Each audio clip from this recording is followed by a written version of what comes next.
quiero repetirme. Voy a citar una frase nada más en el inicio, que seguramente también le corresponde a Leandro, ¿no? Decía Pierre Trudeau, que fue primer ministro de Canadá, que la relación de un país con Estados Unidos es algo semejante a estar en la cama con un elefante. Se debe tener cuidado de asegurarse de que no se dé vuelta sobre usted mientras duerme. Y me parece que el problema que tuvo Leandro también fue ese, ¿no? Es decir, cómo tratar ese elefante. Y él lo trató en forma, me parece, admirable, y lo trató basado en una tradición de estudios sobre las relaciones de Argentina y Estados Unidos que comenzó en los años 70 y que muy bien Leandro continúa, ¿cierto? Hasta ese momento no había habido prácticamente estudios basados en los archivos norteamericanos, los archivos ingleses y los archivos argentinos sobre estas relaciones, y empezaron a surgir en esa época. Y recuerdo una de mis pasadas por los archivos diplomáticos argentinos, en la sede de Cepita, un lugar horrible, donde estaban tirados ahí como una vieja fábrica abandonada, donde se arreglaban estaban los talleres de los autos Falcon que usaba la policía en la época de la represión, y veía un montón de cajas que decían conferencias panamericanas, conferencias interamericanas, etc., de México, de La Habana, de Montevideo, etc. Y bueno, veía que había un tesoro ahí escondido. Un día fuimos con Leandro a verlo y fue quizás el origen inicial de esta tesis que hizo Leandro, porque me parece que me faltaba justamente este análisis de las conferencias panamericanas, que es un análisis fundamental para entender las relaciones entre los dos países en concreto. Evidentemente, no solo Estados Unidos funcionó en su política exterior a través de las conferencias panamericanas, teniendo en cuenta que estas fueron decisivas en su historia dentro del continente, ¿no? Al mismo tiempo, recordemos que desde el mensaje de Monroe, del presidente Monroe en 1823, Estados Unidos tuvo una política intervencionista en la región, independientemente o no de lo que decía o podía hacer en las conferencias panamericanas. Y esa política intervencionista se manifestó en una cantidad de acciones directas en los países del continente. Ya en 1824 intervino en Puerto Rico, en 1845 en México, en 1847 también en Nicaragua, en 1857. Luego intervino en una intervención muy importante en Cuba, en 1898, ¿no? Donde inauguró la política de Gran Garrote, acompañado ahí por un elemento que hoy está de moda en la Argentina, los grandes medios, la política de la cadena del diario Hertz, que influyó decisivamente en la intervención norteamericana en Cuba. Y luego siguió interviniendo, como sabemos, en el continente en 1964 en Brasil, en 1973 en Chile, de modo que esa política panamericanista tenía un cierto cinismo, ¿no es cierto? Es decir, pretendía reunir a los países latinoamericanos para discutir las discusiones del continente, pero al mismo tiempo Estados Unidos, por su cuenta, en Haití posteriormente también, seguía interviniendo y seguía actuando sin pedir ningún consejo, ninguna ayuda y ninguna opinión de los países latinoamericanos. Por otro lado, otro aspecto importante de las conferencias es que ya en la primera conferencia de 1889, que está muy bien explicada en el libro, se advierte algo que vivimos muy recientemente, que es el proyecto del ALCA, que es justamente el primer trabajo que realizó Leandro, el análisis del ALCA, y que muestra cómo Estados Unidos ya desde 1889 pretendía ser un área de comercio latinoamericano, en todo el continente americano, bajo su hegemonía, ¿no? De modo tal que este es un proyecto muy viejo que tenía Estados Unidos y que por suerte, a raíz de la posición de los países latinoamericanos, sobre todo sudamericanos, en la conferencia de Mar del Plata, se pudo deshacer. De modo que es una vieja política la de Estados Unidos, la de las conferencias panamericanas,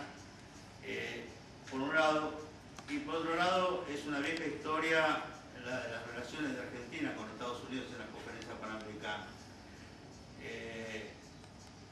La Argentina fue, por distintas razones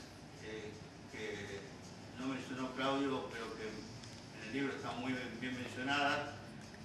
una, digamos, adversaria, no digamos enemiga constante de Estados Unidos, no solo porque estaba más vinculada por temas comerciales, de mercado, económicos y políticos a Gran Bretaña y a Europa, sino también porque Estados Unidos aplicó siempre con respecto a la Argentina políticas que iban contra los intereses de sus clases dirigentes o dominantes, ¿no? A partir de 1867, con la ley de Lana, y luego, posteriormente, con una cantidad de medidas, sobre todo aduaneras, tarifarias. En 1926, la prohibición de la entrada de carnes argentinas en Estados Unidos, que fue clave para la famosa política de comprar quien no compra y que terminó el Pacto Roca-Runciman con Inglaterra, y otras posteriores, las medidas que se tomó con respecto al Plan Marshall, de la no entrada de los países latinoamericanos y de Argentina en particular, que era la más perjudicada por su comercio con Europa en el Plan Marshall. Es decir, hubo una serie de medidas que tomaron los gobiernos norteamericanos contra la Argentina, que explica el por qué los distintos gobiernos argentinos adoptaron una actitud negativa en las conferencias panamericanas, que hicieron incluso que estuvieran hasta por la no intervención de Estados Unidos en el continente, como pasó en diversas conferencias. Creo que este es un punto esencial y un punto además que nos sirve para explicar el por qué hay una continuidad en la posición argentina con respecto a Estados Unidos, no solo en las conferencias panamericanas, sino en general, en toda su historia, hasta por lo menos el gobierno de Carlos Menem. Esa continuidad se explica por esa divergencia de intereses que abarca gobiernos de todo tipo, gobiernos conservadores, oligárquicos por supuesto, gobiernos militares, gobiernos populares o populistas, como el gobierno de Perón en particular, gobiernos radicales, bueno, incluso el gobierno de Irigoyen también. Es decir, como hay una continuidad que a veces no se ve o se deja un poco de lado, y me parece que es importante retomarla, y el caso de las conferencias panamericanas es un ejemplo muy claro de cómo, salvo quizás esa conferencia en 1933 que le permitió a Saavedra Lamas obtener el premio Nobel por un acuerdo con Estados Unidos por el tema de la moratoria de la deuda externa mexicana, o sea que Argentina se negó a aceptar la moratoria de la deuda externa mexicana y le permitió a Saavedra Lamas arreglar con los norteamericanos por el tema del premio Nobel, además de su programa de paz sobre la guerra del Chaco. Bueno, otro caso más, otra conferencia más, la de la guerra del Chaco, donde la Argentina estuvo constantemente contra las posiciones de Estados Unidos. Salvo ese caso, en general, en todas las conferencias panamericanas, la Argentina y Estados Unidos estuvieron enfrentadas de una u otra manera, y en muchos casos hubo que recurrir a los presidentes de los países para poder resolver las situaciones que estaban planteadas. De modo que me parece que el estudio en particular de las conferencias panamericanas abre un panorama muy rico de análisis, que luego puede completarse con contemplado hacia adelante en las conferencias que siguen después del 55. Creo que es un plan que Leandro tiene en su cabeza, no solo conferencias panamericanas formales, sino conferencias informales,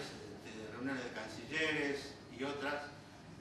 sino también en cuanto a la participación y la posición de otros países en las conferencias panamericanas, ¿no? Lo que abre el juego a los otros países latinoamericanos, ¿no es cierto? El caso del 33 y la moratoria mexicana es interesante porque se contrapone de alguna manera con la doctrina Drago y la doctrina Calvo, que eran doctrinas argentinas establecidas en 1902 contra la intervención de países europeos. Leandro es un aporte significativo. No conozco ningún otro, salvo uno sobre las conferencias panamericanas realizadas por México, que trate este tema, que es un tema crucial, que es un tema que todavía tiene mucho para dar y que ubica una cuestión que nosotros nos habíamos olvidado por un tiempo largo, sobre todo a partir del gobierno menemista, que es el problema de la dependencia, que es el problema de la relación asimétrica entre los distintos países, el problema del dominio de Estados Unidos sobre el continente, dominio quizás hoy muy más disminuido, pero dominio al fin, el problema de la hegemonía norteamericana, me parece que en este sentido la situación actual resulta un cambio significativo con respecto al pasado. Hoy hay un proceso de integración en el sur del continente que está poniendo una barrera muy grande a nuevas penetraciones norteamericanas en la región, y me parece que el futuro de la Argentina está en estas relaciones con los países vecinos, en las relaciones sur-sur, que en las relaciones con los países del norte. Es uno de los elementos esenciales que nos ha permitido sobrevivir a la crisis mundial que el mundo está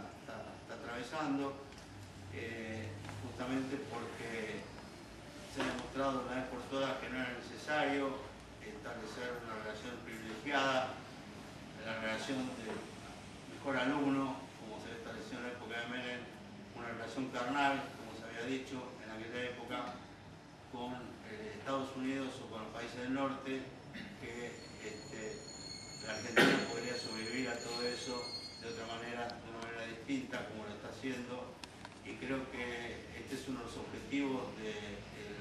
libro de Leandro, ¿no? Mostrar cómo es posible discutir, tratar y opinar distinto de Estados Unidos en torno a la problemática latinoamericana y del mundo en general, a partir de distintos gobiernos y a partir de distintas conferencias panamericanas. Una última cosa que tengo que señalar es la erudición que tiene el libro de Leandro. Leandro ha tenido la paciencia de recorrer todas las fuentes posibles, desde, por supuesto, los archivos del Ministerio de Relaciones Exteriores de Argentino, los archivos diplomáticos norteamericanos, pero ha ido más allá, ha visto archivos privados, ha visto los archivos Rockefeller, ha tenido una beca Fulbright también que le ha permitido ver los archivos Rockefeller. Rockefeller fue un personaje importante en una época determinante de las relaciones entre los dos países, y ha visto otros archivos que todavía no habían sido estudiados, y le quedan por ver todavía muchos más, ¿no? Hoy día es quizás más fácil llegar a toda esa documentación, acceder a toda esa documentación en los tiempos de Wikileaks y en los tiempos de